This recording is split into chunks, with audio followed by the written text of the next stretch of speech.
Friends, ಇವತ್ತಿನ ವಿಡಿಯೋದಲ್ಲಿ ತುಂಬಾ ರುಚಿಯಾಗಿರೋಂಥ ಮತ್ತು ಹಾಗೆ ರೊಟ್ಟಿಗೆ, ಚಪಾತಿಗೆ, ಬಿಸಿ ಅನ್ನಕ್ಕೆ, ದೋಸೆಗೆ ಎಲ್ಲದಕ್ಕೂ ಸೂಟ್ ಆಗೋಂಥ ಶೇಂಗಾ ಚಟ್ನಿ ಪುಡಿ ಮಾಡ್ತಾಯಿದ್ದೀನಿ. ಅಂದರೆ ಕಡಲೆಬೀಜ ಚಟ್ನಿ ಪುಡಿ ತುಂಬಾ ಟೇಸ್ಟಿಯಾಗಿರುತ್ತೆ. ನೀವು ಮಾಡ್ಕೊಂಡು ಹೆಚ್ಚು ಕಮ್ಮಿ 3 ತಿಂಗಳವರೆಗೆ ಫ್ರಿಜ್ಜಲ್ಲಿ ಇಟ್ಕೊಂಡು ಯೂಸ್ ಮಾಡ್ಕೊಬೋದು. ಅಷ್ಟೇ ರುಚಿಯಾಗಿರುತ್ತೆ. ಬಿಸಿ ಅನ್ನದ ಜೊತೆಗೆ ತುಪ್ಪ ಹಾಕ್ಕೊಂಡು ತಿಂತಾಯಿದ್ರೆ ಅಥವಾ ಬೆಣ್ಣೆ ಹಾಕ್ಕೊಂಡು ತಿಂತಾಯಿದ್ರೆ ತುಂಬಾ ಟೇಸ್ಟಿಯಾಗಿರುತ್ತೆ. ಬನ್ನಿ ಈಗ ವಿಡಿಯೋ ಸ್ಟಾರ್ಟ್ ಮಾಡ್ತಾಯಿದ್ದೀನಿ. ಮೊದಲಿಗೆ ನಾನಿಲ್ಲಿ 1/4 kg ಕಡಲೆಬೀಜನ ತೊಗೊಂಡು ಹುರ್ಕೊತಾ ಇದ್ದೀನಿ. ಕಡಲೆಬೀಜನ ನೀವು ಎಷ್ಟು ಚೆನ್ನಾಗಿ ಹುರಿತೀರ ಅಷ್ಟು ಚೆನ್ನಾಗಿ ಚಟ್ನಿ ಪುಡಿ ಬರುತ್ತೆ.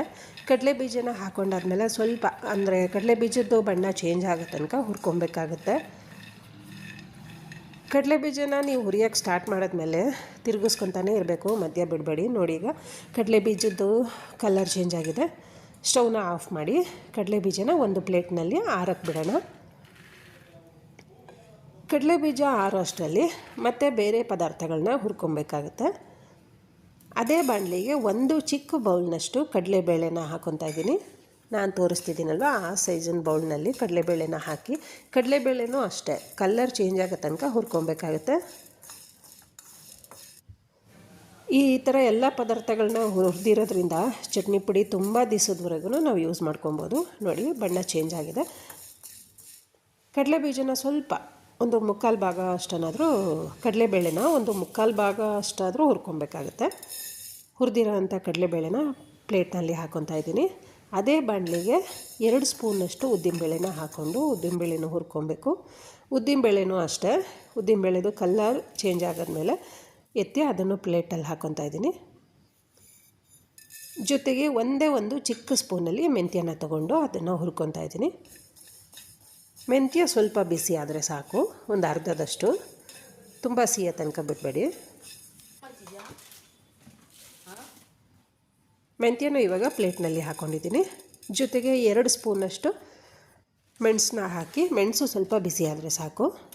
ಮೆಣಸನ್ನ ಜಾಸ್ತಿ ಹೊತ್ತು ಹುರಿಯೋ ಅವಶ್ಯಕತೆ ಇರಲ್ಲ, ಸ್ವಲ್ಪ ಬಿಸಿ ಆದರೆ ಸಾಕು.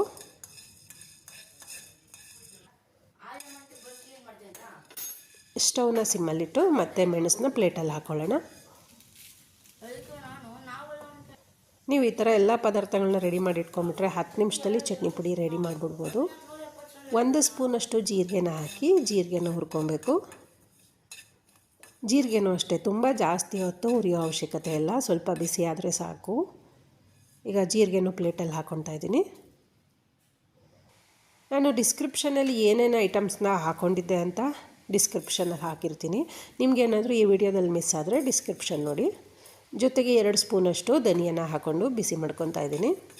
ಧನಿಯಾದು ಸ್ವಲ್ಪ ಬಣ್ಣ ಚೇಂಜ್ ಆಗೋ ತನಕ ಹುರ್ಕೊಬೇಕಾಗುತ್ತೆ.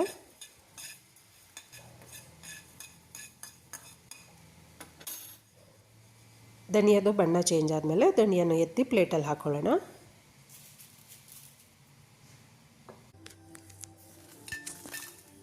ಜೊತೆಗೆ ಒಣಮೆಣ್ಸಿನ್ಕಾಯಿ ಹಾಕ್ಕೊತಾ ಇದ್ದೀನಿ ಖಾರಕ್ಕೆ ತಕ್ಕಂಗೆ. ನೀವೇನಾದರೂ ಕ್ವಾಂಟಿಟಿ ಸ್ವಲ್ಪ ಜಾಸ್ತಿ ತೊಗೊಂಡ್ರೆ ಎಲ್ಲ ಐಟಮ್ಸು ಸ್ವಲ್ಪ ಜಾಸ್ತಿ ತೊಗೊಳ್ಳಿ. ಜೊತೆಗೆ 1 ಬೆಳ್ಳುಳ್ಳಿನ ಹಾಕ್ಕೊಂಡಿದ್ದೀನಿ, ಸ್ವಲ್ಪ ಹುಣಸೆ ಹಣ್ಣು, ಇಷ್ಟನ್ನು ಬಿಸಿ ಮಾಡ್ಕೊಬೇಕಾಗುತ್ತೆ. ಬೆಳ್ಳುಳ್ಳಿ ಮತ್ತು ಒಣಮೆಣ್ಸಿನ್ಕಾಯಿನ ನೋಡ್ಕೊಂಡು ಹಾಕ್ಕೊಳ್ಳಿ.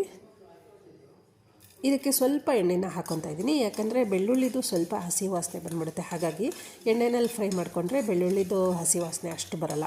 ಅದಕ್ಕೋಸ್ಕರ ಸ್ವಲ್ಪ ಎಣ್ಣೆನ ಹಾಕ್ಕೊಂಡು ಬೆಳ್ಳುಳ್ಳಿ, ಒಣಮೆಣ್ಸಿನ್ಕಾಯಿ ಮತ್ತು ಹುಣಸೆ ಹಣ್ಣನ್ನು ಫ್ರೈ ಮಾಡ್ಕೊತಾ ಇದ್ದೀನಿ, ಅಂದರೆ ಹುರ್ಕೊತಾ ಇದ್ದೀನಿ. ಸಾಕು, ಹುರಿದಿದ್ದು ಆಗಿದೆ. ಬೆಳ್ಳುಳ್ಳಿದು ಸ್ವಲ್ಪ ಕಲರ್ ಚೇಂಜ್ ಆದರೆ ಸಾಕು. ಇವಾಗ ಅಷ್ಟು ಐಟಮ್ನ ಪ್ಲೇಟಲ್ಲಿ ಹಾಕ್ಕೊಳ್ಳೋಣ. ಯಾರಾದರೂ ಹೊಸದಾಗಿ ನನ್ನ ಚಾನಲ್ಗೆ ಜಾಯ್ನ್ ಆಗಿದ್ದೀರಾ ಫ್ರೆಂಡ್ಸ್? ಜಾಯ್ನ್ ಆಗಿದ್ದರೆ ಪ್ಲೀಸ್ ದಯವಿಟ್ಟು ಸಬ್ಸ್ಕ್ರೈಬ್ ಮಾಡ್ಕೊಂಡು ನೋಡಿ. ಜೊತೆಗೆ 1 ಹೋಳಿನಷ್ಟು ಕೊಬ್ಬರಿ ತುರಿನ ಹಾಕ್ಕೊತಾ ಇದ್ದೀನಿ. ಕೊಬ್ಬರಿ ತುರಿನೂ ಅಷ್ಟೇ ಬಣ್ಣ ಚೇಂಜ್ ಆಗೋ ತನಕ ಹುರ್ಕೊಬೇಕಾಗುತ್ತೆ.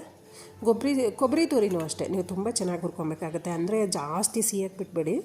ಬಟ್ ಕಲ್ಲರು ನಾನು ತೋರಿಸ್ತೀನಿ ನೋಡಿ, ಅಷ್ಟು ಚೇಂಜ್ ಆದರೆ ಸಾಕು. ನೋಡಿ, ಇವಾಗ ಸ್ವಲ್ಪ ಕೆಂಪು ಬಣ್ಣ ಕಾಣಿಸ್ತಿದೆ ಅಲ್ವಾ, ಅಂದರೆ ಆರೆಂಜ್ ಕಲರು, ಆ ಕಲರ್ ಬಂದರೆ ಸಾಕು. ತುಂಬ ಘಮ ಅನಿಸ್ತಾ ಇರುತ್ತೆ. ಈಗ ಹುರಿದಿರೋ ಅಂಥ ಕೊಬ್ಬರಿ ತುರಿಗಳನ್ನು ಪ್ಲೇಟಲ್ಲಿ ಹಾಕ್ಕೊತಾ ಇದ್ದೀನಿ. ನೋಡಿ ಎಷ್ಟು ಕಲರ್ ಬಂದಿದೆ ಅಲ್ವಾ ಕೊಬ್ಬರಿ ತುರಿ. ಇವಾಗ ಅದೇ ಬಾಣಲಿಗೆ ಸ್ವಲ್ಪ ಕರಿಬೇವಿನ ಸೊಪ್ಪನ್ನ ಹಾಕ್ಕೊತಾ ಇದ್ದೀನಿ. ಕರಿಬೇವಿನ ಸೊಪ್ಪನ್ನು ಅಷ್ಟೇ ಸ್ವಲ್ಪ ಹುರ್ಕೊಬೇಕಾಗುತ್ತೆ. ಹಸಿ ಇರೋದ್ರಿಂದ ಅದು ಸ್ವಲ್ಪ ಒಣಗಿದಂಗೆ ಅನ್ನಿಸ್ಬೇಕು, ಅಲ್ಲಿ ತನಕ ಹುರ್ಕೊಳ್ಳಿ.